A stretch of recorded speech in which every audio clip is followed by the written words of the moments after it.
You are listening to the People Centric Podcast, where we talk through the toughest challenges that people face at work and give practical advice to fixing those challenges. Thanks for joining our movement to create workplaces that are happier, healthier, aligned, and empowered by putting people at the center of all that we do.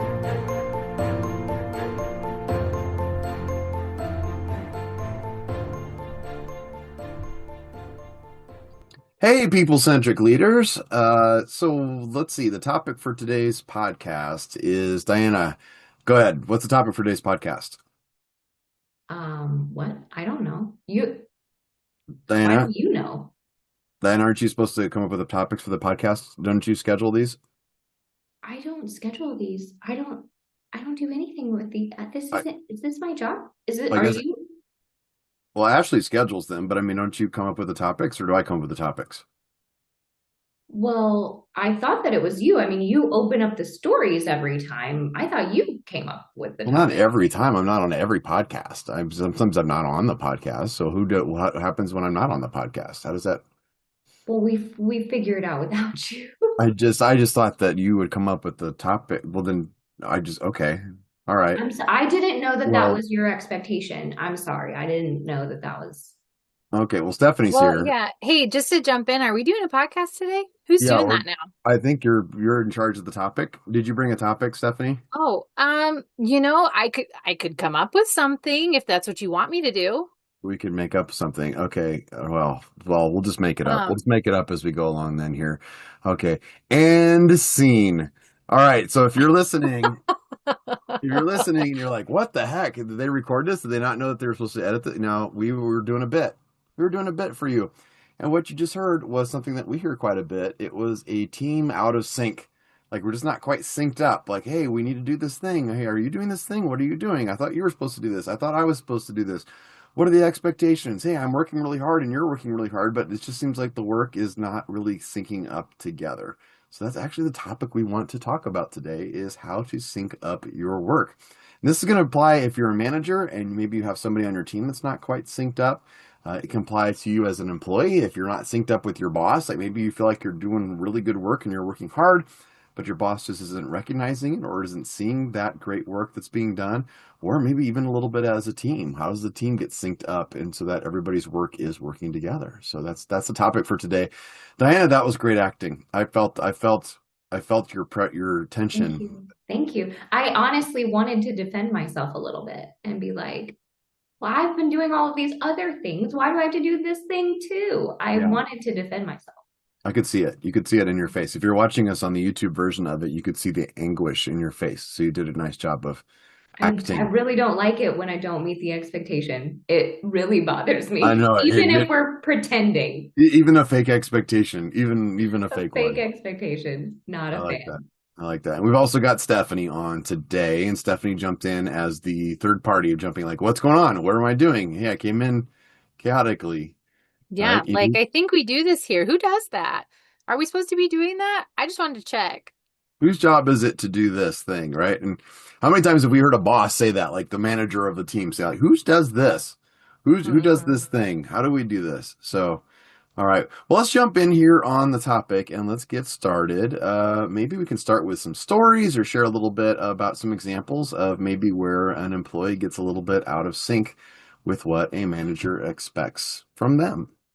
Yeah, I mean, we've talked about this exercise that we do sometimes with managers and employees, where we write down, like, manager, what do you think your employee is doing? And employee, what are you doing? And when we show those two things, very rarely are they the same, right? Like, the manager thinks they're doing one thing, the employee is doing another thing. And that's where some of that, like, misalignment comes from. And it's always a shock to both parties. They're kind of like, oh, I didn't know you were doing all of that. And the employee is like, I didn't know you wanted me to be doing that. Like, and it's a really revealing practice. Yeah. And it's just kind of knowing what is it that you're supposed to be doing seems like that's an opportunity there. It's really funny because when we ask employees, do you know what your job is? Most of them say, yeah, I absolutely know what my job is. And then when we ask managers, do your employees know what their job is? Most of them say, yeah, I know exactly what my employees' jobs are. But when you put them together and you say, tell me what your job is, tell me what you think their job is, and they do that together and you have the reveal party, that are often very, very different. I know we just worked with a company. I'm going to code this a little bit so to protect the company, but they were missing a key metric. They're missing a key metric for people that are on the floor doing their work, and they're missing a key metric on it. And one of the questions we asked was, do your people know that they're missing that metric, and do they know what to do to adjust for it? And the answer was, well, we think they do. We think they know. I think they know. And it's like, well, what do they do? So what adjustments have they made when they miss their metric? And it's like, oh, well, we don't see an adjustment from the team. Oh, okay. Well, do you know that they're getting that metric back? Right. So maybe the first piece of advice is or do we have similar expectations? How do we set those expectations? I mean, a very simple way is a job description, and everybody on your team should have one that clearly says, like, these are the things that we expect you to do. These are the responsibilities that you have. So even if you have a role that isn't super like metric or widget driven, there should be a really, really clear job description that says, hey, this is what the company needs from this role. This is what we expect you to do. These are the specific pieces of work we expect you to touch, the people we'd expect you to collaborate, maybe some specific goals or KPIs we'd expect you to hit. So I think, if you don't have those for your team, or if you haven't looked at somebody on your team's role description for a long time, that's a great place to start. And also we have a lot of clients who do create like dashboards or scorecards or things like that we're talking about, where they can track a specific metric and they have a meeting cadence set around that metric to say, like, are we hitting the mark? Are we accomplishing the work? Are we putting enough into this on a regular basis to say we're going to achieve that goal? Yeah, I like that. A lot of times job descriptions end up being kind of these weird unitaskers that HR departments set up when they go to hire an initial job, and then they end up in a filing cabinet someplace. But if you think about it, if a manager's jobs, one of their most basic jobs is to give feedback to an employee, what are you giving feedback based on, right? What are you giving feedback based on? What's the performance look like? And if you think about it, the job description is a great place for that. One thing I would just add to that is the job description can't be the 5-page and other duties as assigned job description. It can't be the super, super long, here's all the different things that we do. I always challenge managers when you're creating a job description to really try to pare it down, like try to break it down to like, what does winning look like for that role? One way to do that is to think about, could you even create a job mission statement like for that job? Like if you are wildly successful at the end of the day, what is it that you do? Fundamentally, what is it that job does? And if you have a real difficult time in doing that, the person's probably going to have a difficult time in doing the job because they have so many different expectations. So that might be out of alignment. Yeah. So where else does alignment get out of whack? I think it's just natural in like day-to-day stuff, right? Managers aren't looking at the day-to-day. They're not looking at all the things that blow up in your face. They're kind of just managing things, right? Most of the time they're not doing the work that you're doing. So they get out of sync with how long it takes someone to do something. They get out of sync with how many steps there are for a process. They get out of sync for how many other things get added to your plate. And I think it's just natural over the course of time for that stuff to kind of drift apart, right? When you start, you've got the job description, you're starting out, you're training, the manager's right there showing you what to do. And then as you're taking on more and doing more and figuring out more, it kind of drifts. And so I think it's really natural for overtime for it to just like slip.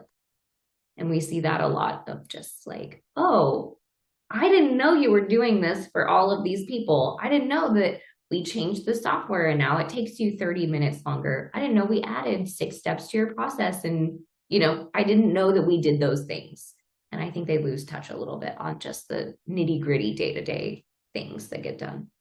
Yeah. So how do you prevent that drift from happening as a manager? Like, how do you prevent that how do you keep that in front of you so you don't say, hey, why aren't we filling out our TPS reports properly or something? And they probably, we don't use TPS reports anymore. We haven't used those for years. What's that look like? Also, I love the TPS reports. Sorry, my brain is stuck on that joke. That was a good one. I think people don't always like this answer, but like you should be meeting regularly to talk about like, are we on track? Like, are we on track to achieve our goals? Are we focused on the right things? And I think a lot of people will start like a meeting, like you were saying, Dan, we start a meeting cadence with an employee or when somebody comes into a role, and those meetings feel really intentional and focused because we're still talking about training and how we're going to accomplish these things. But then over time, that meeting shifts into just like a, hey, I'm still doing my job report, which is an awful meeting. Like I was talking with someone the other day and they're like, yeah, I can't go to that meeting anymore. Like that's what this meeting has become in our company. And I can't go, like, I just mentally can't handle being at the meeting and having to every single week say, I'm still doing my job. But I think you should have meetings where there's like a really clear, specific agenda, maybe where you open that scorecard or the dashboard, the Trello planner board, whatever, and you say, okay, like, let's give updates on these specific things. And it's clear, like, what each person's role is in that. So I know like, hey, Diana, like this is what I need from you this week to accomplish this task, and team, what do you need from me to accomplish that task? And you can actually have those tactical conversations around something versus just like, hey, Diana, here's what I did last week. Sound cool? Yeah, I like that. And you referenced Trello, or, we use other tools like within Teams, like called Planner, things like that. They're kind of living scoreboards or living agendas that you can keep in front of everybody so that you know what things you're discussing going back and forth. So you're not just saying, here's all the things that are on my mind. It reminds me, those meetings that you have with people, it reminds me how important it is to make sure you're bringing up things that you can collaborate on. It reminds me when I was a project engineer at 3M, we used to have these meetings where we would have to meet with each of the department heads, and we were doing projects for all the different department heads. Well, overall, I'd get like 100 projects assigned to me, and I'm not doing 100 projects. I'm really working on like 5 to 10, right, in reality. So I would have to sit in front of a manager and go, okay, what's going on with that project? Well, that project's making really good progress, and here's what we're doing. What's going on with that project? Nothing. What's going on with that project? Nothing. What's going on with that project? Nothing. What's going on with that project? Nothing. And it was horrible. And we would sit in every meeting and I'd just be like, this is the day where I get beat up because we're not working on enough stuff. Like, well, why aren't you working on that? Why aren't you working on that? Why aren't you working on that? What we did to help to relieve that pressure was I talked to the department heads and I said, look, in those meetings, you're just pressing on us and we're pressing back. It's a fight. We're not collaborating together. We're just pushing back. The reality is we can't do all of these things all at once. What if we work together to help prioritize it so that you told us which things are the most important instead of just telling us to work on all of the things at once?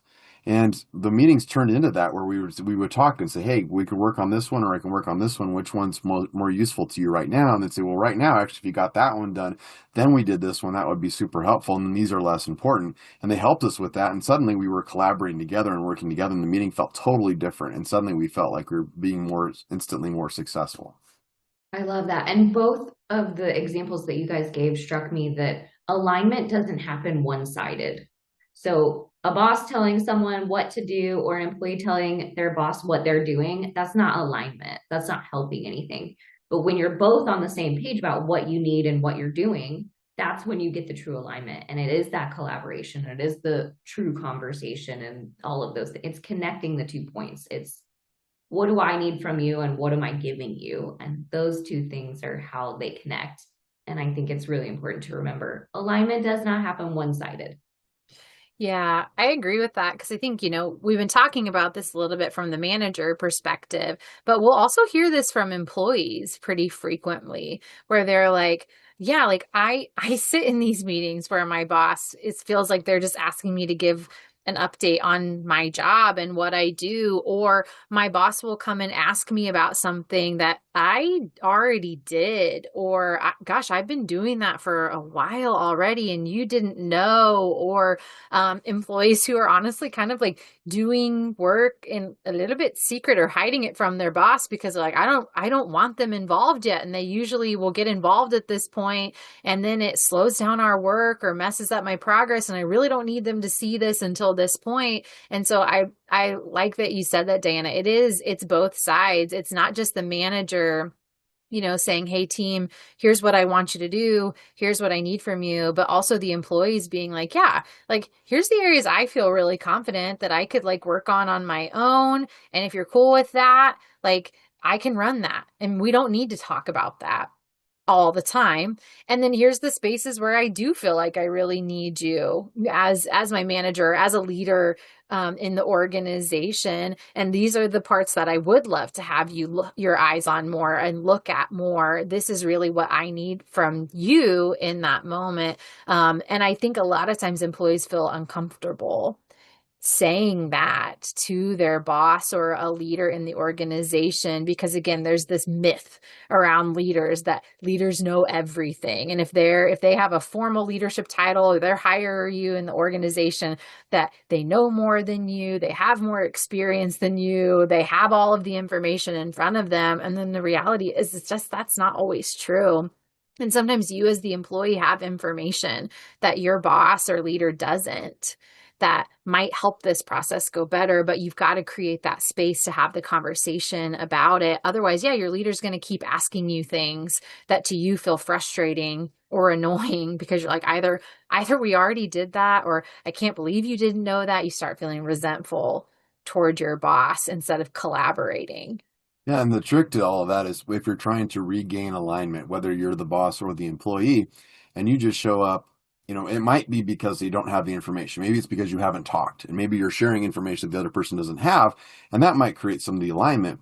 But if you're still getting resistance, if you're sharing information, and I'm thinking back to my 3M days again, that a lot of times I would say, here's all the stuff I'm doing. Here's all the barriers that I'm hitting on these projects. Here's why I can't work on all these at the same time. What really changed the alignment piece was when I asked the other party, what do you need? What information do you have? What's important to you? And that opened up the relationship and everything. And that can happen from a manager talking to an employee. Tell me what you need as an employee to do your job. What do you need from me? What do you need from the rest of the team? That's a powerful question. Or if you're an employee, go to your boss. Tell me, what is it that you need from me? What can I do to do a better job for you? Not just in the work that I do. I don't need you to tell me, necessarily to micromanage everything that I'm doing, but tell me, if I did this, boy, it would really solve some headaches for you. I think that's a powerful question to broach, to be able to open up a relationship on the other side.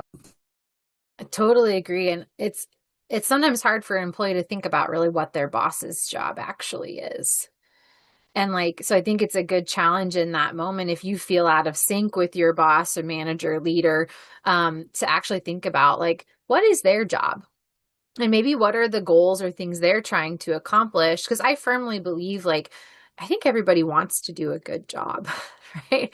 I think there are very, very few people in the world who show up with I would love to destroy this company, and that's really my goal. I think most people really want to do a good job, and your boss is included in that. And so if you could even think for a second, what might be important to them that they might want to know. And the easiest way to know that, like you said, Dawn, is just to ask them of hey, what are the things when we have this meeting that you're hoping to walk away with? Could you tell me maybe 2 or 3 specific things that if you left this meeting and knew this, and this, man, that makes then what you need to go do easier after this, or helps you accomplish, or helps us accomplish the goal. Because that can help you really narrow in then okay, well, what is the most important thing? What do we need to work on? Because I agree with you, Donna, in the story you were telling earlier about having to present on 100 things. I think often employees will do that too. The boss might ask for it because they aren't sure what the employee's doing. So I'm going to try to get as much as I can. And then the employee sometimes will over present what they're doing because they're not sure what the boss is really looking for. And I want to show that I'm bringing value to the organization. So I'm just going to give you everything. And then you essentially word vomit spreadsheets worth of information on someone else on the team. And they're like, well, that didn't really help me because I needed to know about these 3 accounts, not all 150 we could do. Yeah, that was a game changer for me when I realized that at 3M, when I started saying, hey, what do you need? That made a big difference. So let's talk a little bit about alignment on a team. Like if the team's working together and the team starts getting out of alignment, we kind of did that in our little bit that we did at the beginning where all of us were like, who's doing what? How do we do this? What's that look like? How do we re-achieve alignment within a team? It's funny you said that because I kind of was thinking through and I was like, man, a lot of this works between coworkers too, right? Like if Stephanie and I were not synced up on something, a lot of the same principles work. I could go to Stephanie and say, what do you need from me that would be really helpful? How can I help you? And then here's what I'm doing. Is there any way you can help me? And I think just having the how can I help you conversation opens up so many doors because then it's not competing interests, then it's collaborating interests, then it's working together, right? It's not this, I have my job, you have your job, we're gonna butt heads sometimes. It's we can all do it all together and we can figure it out together and we can help each other. And I liked that concept. The other thing that I think you guys both touched on that I want to make sure is super clear is the intentional agenda. You guys both said like there should be, what do you need to get out of this meeting and what do you need to get out of this meeting? And then if you're going to have a standing meeting, that agenda needs to be really intentional and purposeful and done over and over again. And then when it stops working, redo the agenda, right? Like change it up. So I think that just like intentional space, intentional time, and intentional tools are really important to remember for all of this. Yeah, I like how you framed that, Diana, and like asking like, what can I help you with? Because I think sometimes when like a team comes together, like we were playing at in the beginning, and everyone's like, well, I don't know whose job that is.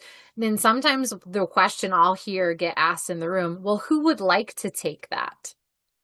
And then it's crickets because everybody then just starts thinking about their own job and the things that they're already doing. And they're like, well, that doesn't really feel like my job. And then what I'll notice will happen often is then it's just usually the person who maybe like struggles with a little the people pleasing or is like really trying to like be in the boss's good graces that'll be like, well, I can take that, or it's the person who really, really wants to help, but maybe shouldn't be taking on additional tasks because they're already helping with like 25 other things that are taking their time and attention. And so it often, like when somebody just asks the question, like, who wants to take this? It almost, I don't want to say almost never, but it often does not quite land in the right place. So I like how you asked that instead of like, how could we help? Who can help on this? And how could we all work together to accomplish that or break it down into smaller bite-sized pieces? And also, yes, 100% to the agenda. Like a great meeting should have a really clear agenda of this is what we're coming to discuss. And it's funny how we get stuck in those patterns of just like having the meeting because we've had the meeting and keeping with the agenda because that's the agenda, even when that meeting doesn't serve us well anymore. And so just remember, like, we're all adults here and you probably made up that meeting or somebody made up that meeting once and you could change it or you could kill it and undo it and make it actually work for you and the team so you can truly collaborate and we're not just round robining in a meeting to talk about things that really like Diana might not be able to do anything with what I brought, but I'm giving my update to make sure everybody knows I'm working really hard here. Yeah, there's some responsibility on the manager to not round robin everything. I think that's frustrating for a team to just go to everybody and say, well, I think some people as managers can be overly collaborative, which sounds weird being people centric and saying we're being overly collaborative. But if you go to the whole team and anybody who wants to do this, you're right. The people pleasers will raise their hand or the same people will do it. I think sometimes you got to challenge people a little bit, which means you have to know your people. You have to know what they can do and you have to talk to them on a regular basis. So again, like what we're talking about here is a systematic approach to building alignment on your team to create to being in sync, which means you're having regular meetings with your people. You're understanding what your people can do. So there's an old saying that great managers play chess, and we talk about that quite a bit. And the difference between like chess or checkers or other games is that in chess, each of the pieces do a different thing. So in management, you have to understand what your pieces can do. So then if I'm bringing up, hey, we've got a project, Diana, would you be willing to help us in this, and this? What does that look like? And da, da, da. And then, yeah, Diana, yeah, I can absolutely help you in that. Stephanie, could you help us in this space? And da, da, da. I don't have to say, go do this exactly for each of you. I can say, like, here's the outcome we're trying to achieve. Would you be willing to help? Is it a space you can help us in? And then now you can you're still being collaborative, you're still being engaging, and we're still staying in sync. But we're focused on the outcome, right? I think that's a big piece of this is what's the successful outcome? What does winning look like at the end of the day? I agree with you 100%, Stephanie, with what you said earlier. I think most people, they want to win at the end of the day. You spend a lot of time at work. You might as well win while you're there, right? So what does winning look like? And defining that and being really clear about that is really, really important. And then collecting information from each other, both your coworkers, your manager, your employees, everybody, on what do you need to win, or what can you do to win, or what can I do to help you win, or what can you do to help me win, is really, really, really important. So that's a lot of times as managers, I think the failure in this misalignment, when we see this out of syncness that occurs within teams, a lot of times it's a symptom of a bigger problem, and the bigger problem is the managers aren't meeting with their employees on a regular basis. They're not having regular conversations. They're not talking about, what do you need from me? What do I need from you? This is the things. They're not having those conversations. So then they're out of sync, just on a basic level. So, all right, final takeaways for the group here on staying in sync. Are we in sync? Are we back in sync? I mean, I still don't know who picks the topics. Yeah, we do kind of do that together. That is fun. It's the royal it's a collaboration. Yeah. Everything is collaboration. Yeah. But no, we're in sync on it. We know what's expected and who's doing what. That's true. And we know who's doing what. Yeah, we do. And if not, it's worth the investment to figure out how to get in sync, because that's a lot of wasted resources and a lot of time and a lot of energy goes into work. And we've worked with lots of employees who spend a lot of time and effort on things that just aren't important and aren't really impacting the company. And the employees are really proud of their work. And then they go to their boss and say, look at this thing I did. And the boss is like, good for you. I'll stick it right up here on the fridge. Why did you work on that? I don't know why you did that. That has literally happened to me before. So yeah. That has happened to, I think, everybody on this call, and probably most people who have listened to this. So if you're a manager, don't let that happen to your people. Be very clear about what winning looks like. What do you need? And put it out there. And then what do your people need? And be clear back and forth so that you can stay in sync with what you need. That alignment and empowerment is what makes people centric work. So, and I think another key thing to remember here is that building that alignment is also building trust. So everyone talks about how trust is integral to a relationship, to work, to all of these human interactions. And as you are building this alignment, you're building trust. And I think that's so cool to watch happen in the moment. Well said. Well said. All right. Well, thanks everybody for joining. We hope we were in sync with you on this call. And if you want to get even more in sync with us, shoot us some ideas. We'll always love to hear the topics, because who comes up with the topics? Sometimes you all come up with the topics. Sometimes we take topics that you bring to us. So make sure you shoot us a note and say hi, and that you enjoy the podcast. Smash the like button there below so that we make sure you share it with your friends, and that you enjoy the People Centric Podcast. And we'll catch you next time. Thanks for joining us. Thank you for listening to the People Centric Podcast. We are so grateful for you joining us every week. If you like this content, please like and subscribe. Also, feel free to share on your social media with everyone that you know. It really does help us. If you would like to contact us, I have put our information in the show notes. Please reach out anytime. We love hearing from you. We will be back next week with a new topic. Until then, be well and lead well.